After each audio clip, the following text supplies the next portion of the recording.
We've gone through them all. Now it's time to score. What's going on, everyone?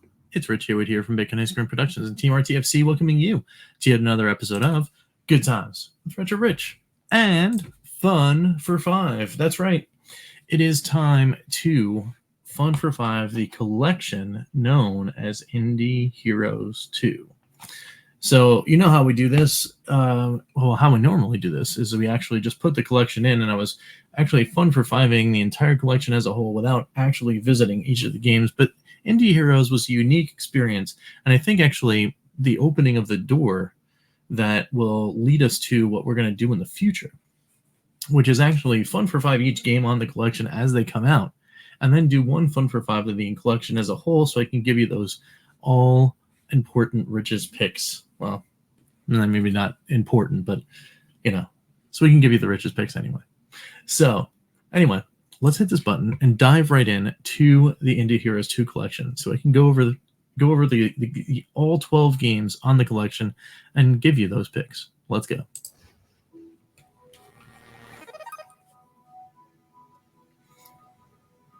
All right, so we're gonna go straight in order here and start picking up picks right away with Anguna, Scourge of the Goblin King. That gives a straight off pick. Anytime you hit me with action RPG, you hit me with that kind of Zelda element, you hit me with any of that kind of stuff, boom. Anguna, Scourge of the Goblin King, definitely something to do. Totally a good pick. I would definitely recommend it. Go ahead and play that one on Indie Heroes 2 for sure, especially if you're into that whole thing.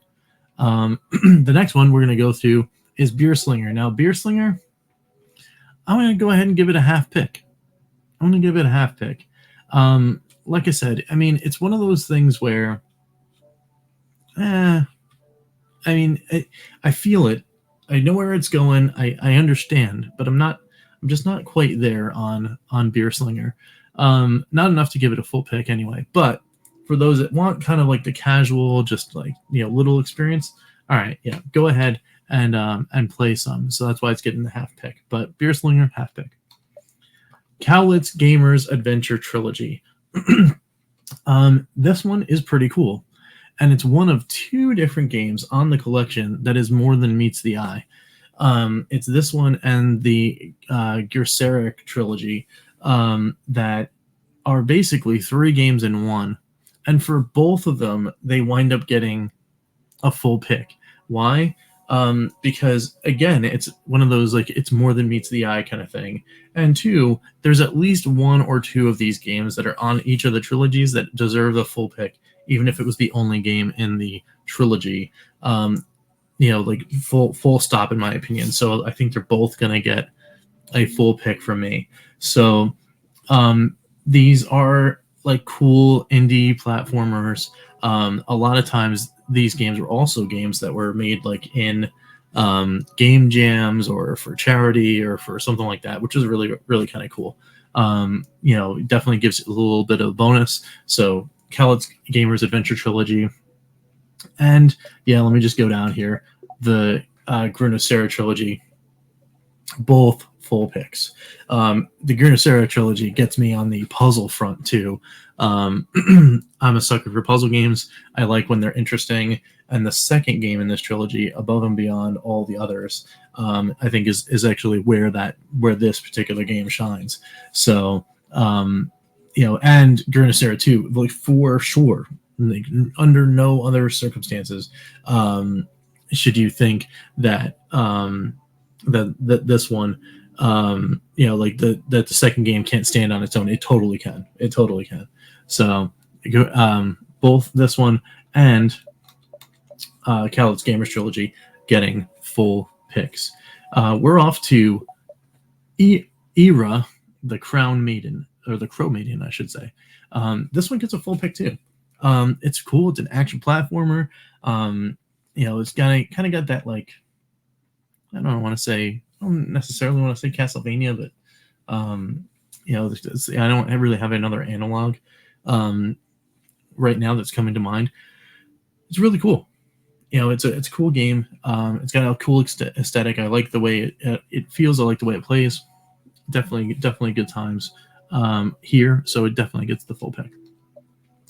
Gelatinous Humanity Lost. This one here, I'm hesitant to give it the full pick because there's a couple parts of this game that really kind of like get me in the sense that there are things that you should be able to do and just can't do. And again, sometimes it's me, so I completely understand that. But for this one, I don't know. There's just some things that are just a tiny bit off to me.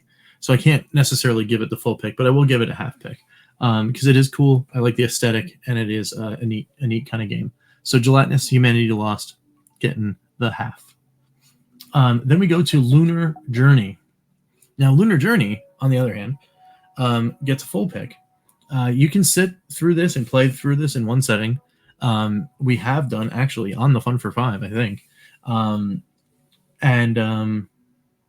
It's a cool game. It's got a cool story. I want to see more. If this dev went and did like a Lunar Journey 2 or another game of this type where it's kind of like a walking simulator in 2D kind of thing where you're just picking up things and solving puzzles so you can move to the end, definitely would play some more. Of this type of game. So this one definitely gets a full pick for me. I really, really enjoyed it. Then we're at Nessie the Robot, which gets another full pick. This one was cool. It's cute. It's charming. The first time I ever played this game, I may have actually accidentally like glitched into a speed run of this game live on the Evercast. I think it's cool. I think it's neat. And of course, like you're running around as a robot that's basically a walking, talking NES. I mean, how can you go wrong? So full pick there. Nyx the Paradox Relic. Man, I so badly want to give this a pick. But I think I have to give it a half pick. And the reason why is because I just don't know whether or not it's me or the controls or something. And I've said this a couple times. I just don't understand. I don't know. I want things to be tighter, or I want things to be like more responsive than they are in this game, because I keep getting a feeling that the game is getting in the way of me being able to enjoy it more. So that's one of those things where I'm like, I'm not too sure on this one. But if it wasn't for that, automatic for full pick, because I love the aesthetic. I love the fact that it's kind of like a Metroid style game. I like the storyline. I like everything else. It's just the gameplay is just getting in the way a little bit. So unfortunately, it's a half pick. Rectum Soul's Adventure. This one is a full pick. I really like this one. I think it's cool. It's another neat little adventure game to dig into and play. Definitely think it's worth your time. Very cool. So Rectum Soul's Adventure getting a full pick. We get to Tapeworm Disco Puzzle. This is a full pick and a half and a more. This one's awesome. It was super impressive when I played it in the very first game of the month. It's super awesome. Really like this. It's a puzzle game, of course, but I really enjoy the oddness of how you have to solve the puzzle by expanding and contracting your tapeworm all the way through the level to collect all the things, and you have to twist and contort your little guy in different shapes and stuff. It's got a really cool aesthetic. I really like the music in it. It's very, very cool. Definitely worth your time, and definitely worth the full pick that I'm giving it. Which brings us to Beavis 2. This one here also I will give a full pick to. I like the fact that this one uses some literally classic music in the backgrounds. I like the aesthetic. I like the feel. I like the fact that you can just kind of run through and get things done. Very, very cool stuff. Very cool stuff. So that one gets a full pick.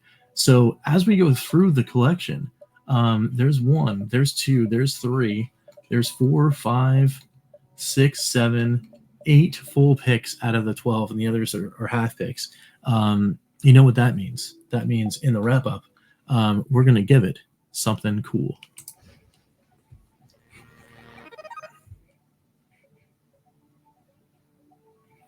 And what does that mean? What does that mean? Not only, yes, the fun is found in this collection, but it is a collection that I can totally say is 100% worth your time and 100% worth being on your shelf. So Indie Heroes 2, with 8 full picks out of the 12, definitely worth the pickup if you are a Evercade collector and a fan of indie games in general. So what do you guys think? Let me know down below about your scores. What do you think? What are your picks?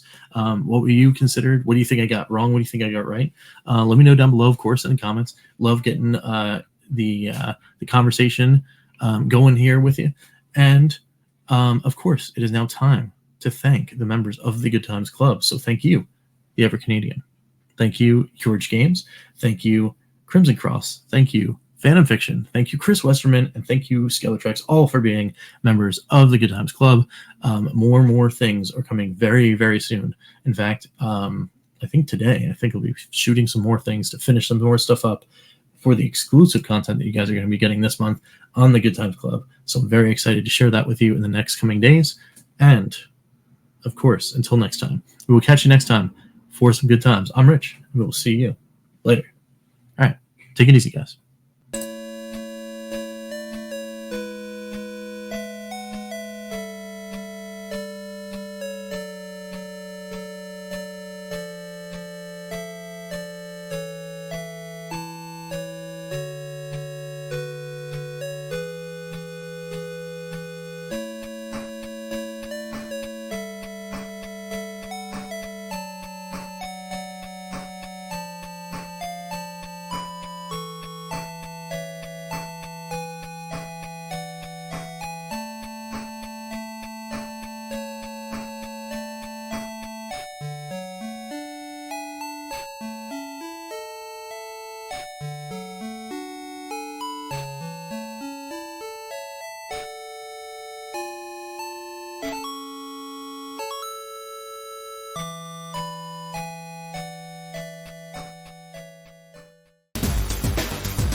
RTFC.baconicecream.com